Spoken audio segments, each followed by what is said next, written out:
What's up, everybody? Derek Anderson, the DA, and yeah, I came across this video right here. Boy, man, this is one of the worst videos I've ever watched in my life, man. Uh, this is the Proud Family. If you guys aren't familiar with it, the Proud Family. This was actually a cartoon that my daughter grew up with in the early 2000s. And it was just fun, man. Just a fun, silly cartoon. I think Tommy Davidson was like the voice of the dad or whatever in this thing. And, you know, it had Kyla Pratt as the voice of Penny Proud. And my daughter grew up on it. It was just a fun cartoon. And nobody thought nothing of it, right?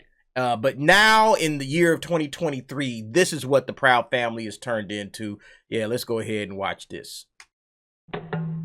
This country was built on slavery, which means slaves built this country. Tilled this land from sea to sea to sea. First there was rice, tobacco, sugar cane. Then Whitney did his thing and cotton became king. And we were its soldiers, 4 million strong, fighting for America's freedoms, even though we remained America's slaves. Built this country. The descendants of slaves continue to build it. Slaves built this country. And we, the descendants of slaves in America, have earned reparations for their suffering. And continue to earn reparations every moment we spend submerged in the systemic prejudice, racism, and white supremacy that America was founded with and still has not atoned for. Slaves built this country. Not only field hands, but carpenters, masons, blacksmiths, musicians, inventors built cities from Jamestown to New Orleans to Banneker, Washington. 40 acres and a mule. We'll take the 40 acres, keep the mule. We made your families rich. From the southern plantation heirs to the northern bankers, to the New England ship owners, the founding fathers, former presidents, current senators, the Illuminati, the New World Order. Slaves built this country. We had Tubman, Turner, Frederick D. Didn't they say Lincoln freed the slaves? But slaves were men. And women. And only we can free ourselves. Emancipation is not freedom. Jim Crow, segregation, redlining, public schools feeding private prisons where we become slaves again. As we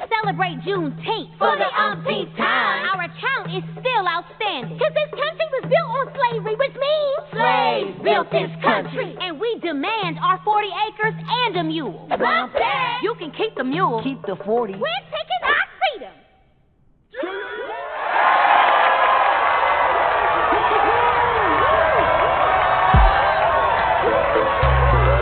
So yeah, that happened. That happened, and you can see right now this thing is on YouTube as well.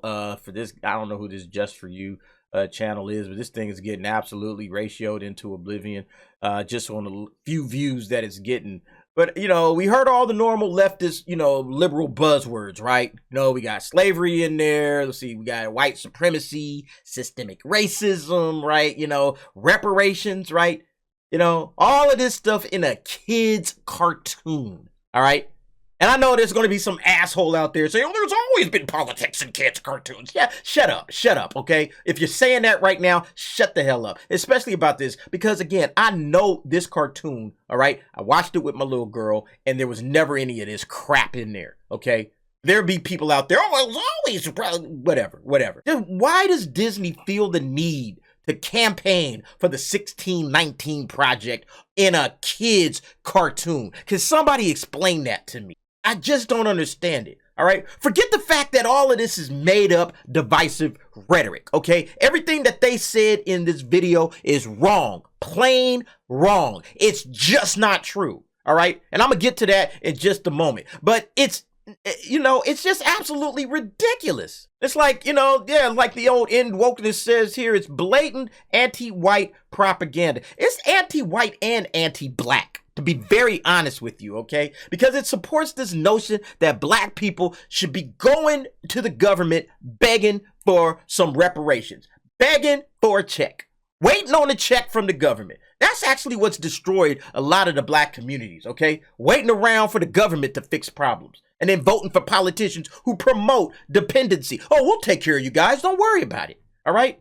And this is, again, what they want to put on a kid's cartoon. This is Disney just at its absolute lowest. But yeah, let's just go ahead and indoctrinate children on the Proud Family for reasons. And in case there's an idiot out there that is like really believing this bullshit, let me go ahead and just disabuse your mind of the notion that slaves were the primary builders of this country. It's an absolute over exaggeration. So imagine for a moment if all it took to build a country like the United States was just cheap or free labor, right? Let's imagine that for a second. Then, like, every single dictator across the world that ever ran a country would just simply enslave its people at the point of a gun and build its economy into the United States. If it was that easy, okay? If it's that simplistic, right? We just watched this movie last year, The Woman King, right? Okay, where all of these, this tribe, the Dahomey tribe, was a slaving tribe. Not only did they sell slaves, they kept slaves for their own kingdom. So how come they didn't become the United States? If that's all it is, it's just, oh, you know, you just need some cheap free labor, okay?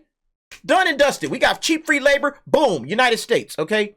Like, you know, there's a couple of missing pieces here for the people that kind of think that way. Like, what else did it take, okay? Because cheap and free labor isn't the answer. Now, this video right here is representative of the world GDP, all right? The top countries in GDP during the 1800s, from 1800, kind of projects it going forward into 2040. But let's just look at what was going on during slavery time, right? So you can see, like, in the, you know, the 1800s, early 1800s, United States is like right here in the middle, okay? It's not this big, gigantic economic power. It's just kind of like floating around everybody else, right? And this is right during the time of slavery, okay? Slavery was happening hot and heavy during this time, okay? Now, it does start to move up. I'm going to skip ahead a little bit here. It does start to move up a little bit, all right, as we get closer to the 1850s, okay? Remember, we only got about maybe 10 or 12 years left of slavery, right? So again, they're still like kind of pushing around in here, but then they finally start making their move right around 1850, okay? And they're kind of going back and forth with France. The UK is still above them. India, China, still above them. The United States is just kind of back and forth, back and forth. And then right on through the Civil War, you can see, all right, they're starting to go back and forth with the UK, all right? Back and forth, okay? But then they kind of get their feet settled. And then now we're right around Reconstruction, okay? So the Reconstruction era is going on right now, just getting into the Industrial Revolution, and then watch what happens. Boom! During the Industrial Revolution, 1879, U.S. took off like a rocket ship, okay? Couldn't be slowed down, all right? On China's head, look, boom. The closer we get, 1888, 1889, bam, passed them up, 1890, okay? And we didn't look back for about 120 plus years. All right. This was all about the Industrial Revolution. This is when the United States took off. This is when the United States became a world superpower when it comes to economics. Okay. They sitting up here, we made your family rich. Well, okay, I guess if you were working in a factory somewhere, all right, or if you were working on somebody else's car manufacturing plant or whatever, if you were doing that kind of work, if your family was doing that kind of work, yeah. But it wasn't during this time of slavery, all right? And this idea that slavery is what was the primary driver behind America's economic growth has absolutely been debunked multiple times. This is just one example. Now, I'm going to read through this, but it's very important that you guys listen to this because there's always going to be somebody out there that doesn't want to look at the facts and listen to what's being said, and they're just going to go off on their own tangent. We're actually going to read through this very carefully, okay? Did slavery drive America's economic growth and the emergence of American capitalism? Matthew Desmond's 1619 project contribution has been at the center of the firestorm since the day it was published. The main thrust of this article holds that slavery was the primary driver of American economic growth in the 19th century and that it infused its brutality into American capitalism today. The resulting thesis is overtly ideological and overtly anti-capitalist, seeking to enlist slavery as an explanatory mechanism for a long list of grievances he has against the Republican Party's position on healthcare, taxation, and labor regulation in the present day. The five historians directly challenged the historical accuracy of Desmond's thesis by presenting supposed direct connections between slavery and modern corporate practices. They note the 1619 project's editors have so far failed to establish any empirical veracity or reliability of these claims and have been seriously challenged by other historians. The historian's letter further chastises the Times, New York Times, right, for extending its imprimatur and credibility to these claims, all right? each of these criticisms rings true. Desmond's thesis relies exclusively on scholarship from a hotly contested school of thought known as the New History of Capitalism, the NHC. Although NHC scholars often present their work as cutting-edge explorations into the relationship between capitalism and slavery, they have not fared well under scrutiny from outside their own ranks, okay? This thing is full of links, okay? I'm gonna leave the description below if you guys want to check it out. I've read through all of this stuff, okay? And it's absolutely 100% on the nose. For those wishing to review the details, I have extensively written this, and he gives his little writing right there. Other scholars, including several leading economic historians, have reached similar conclusions, finding very little merit to this body of work. The NHC camp frequently struggles with basic economic concepts and statistics, has a clear record of misrepresenting historical evidence to bolster its arguments, and has adopted a bizarre and insular practice of refusing to answer substantive scholarly criticisms from non-NHC scholars. You see, these guys don't want to face the facts, okay? The 1619 Project is just a big, flaming, smelly pile of horseshit. And I wish people like Disney and like the Proud Family would stop parroting this crap, okay? It doesn't help black people. I don't know if they don't understand this or not, and I'm gonna get to it, okay? But it absolutely does not help the black community, and I know that's what they think they're trying to do, okay? But these guys are just listening to woke idiots that like to write crap like the 1619 Project and not actually look at the facts. That's the problem, including from opposite ends of the political spectrum. Yeah, just talking to themselves, right? Echo chamber. What do I always call Hollywood? It's a bubble, okay? They don't listen to anybody outside the bubble. While most criticisms of Desmond's thesis focus on these broader problems in the NHC literature, the Times has done practically nothing to address the issues involved. Hannah Jones herself, and they're talking about one of the other people that wrote the 1619 Project, admitted to being unaware of the controversy surrounding the NHC material until I pointed it out to her shortly after the 1619 Project appeared in print. From that time until the present, the 1619 Project has almost intentionally disengaged from the problem with Desmond's essay, and so it remains in Silverstein's response, and so on and so forth. So his finally verdict, I'm not going to read this paragraph, it really doesn't go into much, but it says this one goes conclusively to the 5 historians, echoing other critics. The historians point to serious and substantive defects with Matthew Desmond's thesis about the economics of slavery and with the project's over-reliance on the contested new history of capitalism literature. By contrast, the Times has completely failed to offer a convincing response to this criticism or any response at all. They don't really care, okay? They just want to spit out nonsense and then hope everybody believes it, hope people don't really look into it, and then when you look into it and you start asking questions, oh, I don't know what you're talking about. Oh, is somebody calling me? Hello? Oh, I gotta get out of here. I'll talk to you later. I mean, that's all we get. All right. Nobody ever wants to face the facts, man. And then the problem is that they purport that, hey, man, we're just trying to help the community. We're just trying to help the people. Okay. But you're not helping the people. And let me explain why. It's this idea of reparations. Okay. It's this whole idea of reparations. And the idea is bullshit. It is. Number one, reparations solve nothing. Okay. They don't solve nothing. Even if you gave every black person in America just whatever, amount of money you want to give them and call it reparations, even if you did that, that doesn't fix the real problems that are happening in the black community, okay?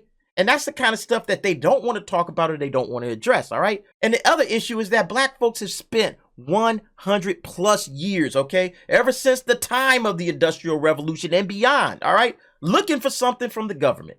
That's what we've been doing with our time. We've been looking for stuff from the government. Stop! The answer all along was actually offered by Booker T. Washington. And you guys know Booker T. Washington. He has this tremendous quote, which was said back in like the 1800s, and it's still true today. There's a certain class of race problem solvers who don't want the patient to get well because as long as the disease holds out, they have only the easy means of making a living, but also an easy medium to which they make themselves prominent before the public, okay? That's what these cats in Hollywood do, okay? They don't want people to get better. They want black people to stay dependent on the government. That's what they want, okay? Because then we could say, oh yeah, you guys need the reparations. We could come out with this Proud Family crap. Booker T was all about like skill attainment and education, okay?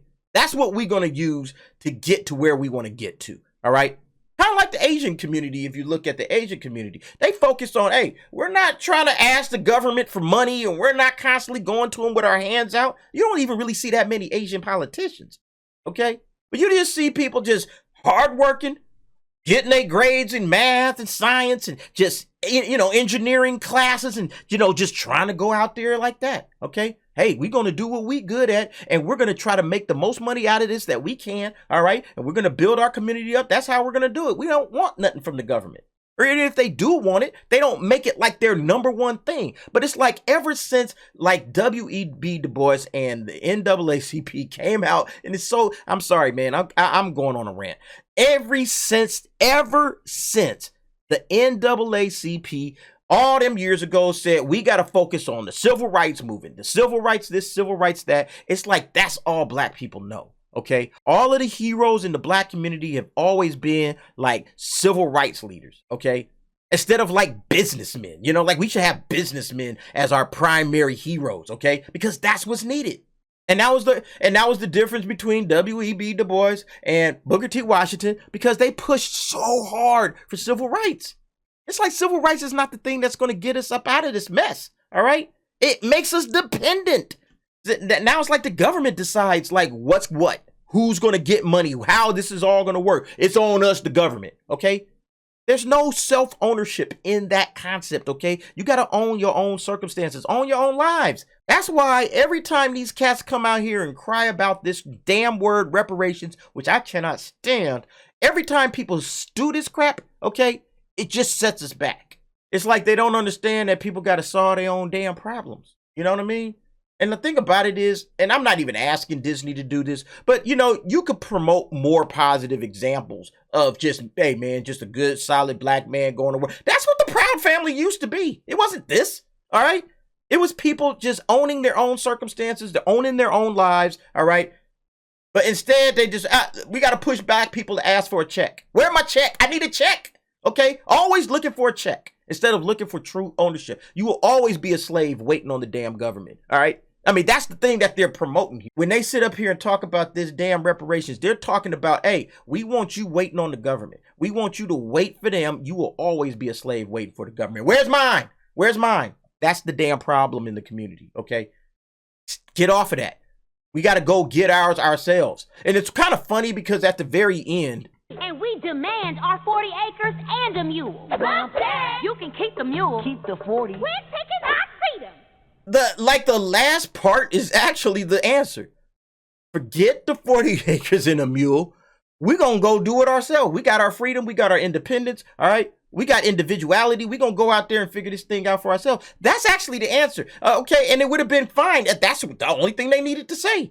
But instead, you just got through talking for the last minute and a half about reparations and all the buzzwords and systemic racism and this and that.